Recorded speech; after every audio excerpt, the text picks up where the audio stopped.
Hi, and welcome to another segment of Service Talk. My name is Denny. And I'm Lori. And to get things started, Denny, I want you to take a look at this.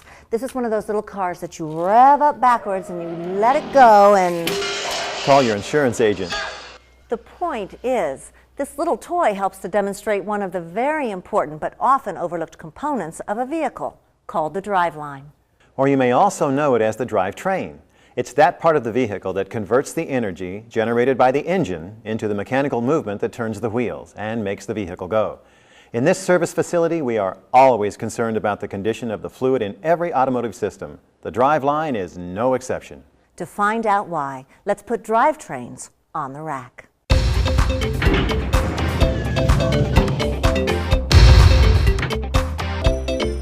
When a lot of people think about what makes a vehicle go, they think engine. But the engine is just the first part of that process. The other key parts of the drivetrain include the transmission and the differential. Now vehicles can come with the differential in the front or the rear, or in the case of four-wheel drive, in both the front and the rear. What the differential has in common with the engine is a need for lubrication.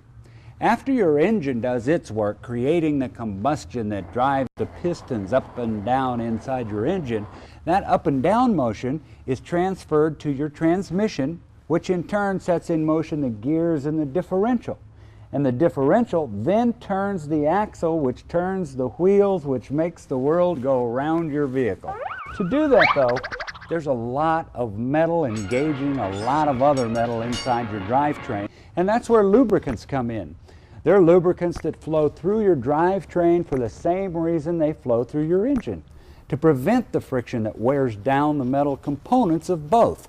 The good news is there are fewer deposits that form on these parts as compared to the crankcase, but the lubricants still are exposed to heat and friction and therefore have a limited life to them. They only last so long, and the drivetrain, just like a real train, has to be in sync or you're not going very far. Thanks, John.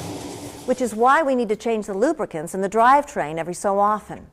Now, the owner's manual recommends we change the fluid in the rear differential and both the front and rear differential on four-wheel drives, as well as the fluid in a manual transmission, generally at the same mileage intervals. And that mileage interval depends on the type of vehicle you have, where you drive, and how you drive. For example, do you use your vehicle for towing, or do you have a lot of stop-and-go city traffic? That sounds like a good thing to discuss with the service rep. And one thing the service rep will tell you is that it's not necessary to change the lubricant as often as the oil in the engine. But if you just ignore it, what you're going to eventually notice is some noise coming from the drivetrain, a howling or whining kind of sound typically. But that's kind of like waiting for the oil light to come on before you add engine oil. That is really pushing it. It's not only important how often this service is performed, but how it is performed. The problem is that it's difficult to get all the old fluid drained from the differential before you try to put in the new. We use a method of extracting virtually all the old fluid before the new goes in. This new method means we really know what kind of protection we've got between those moving parts.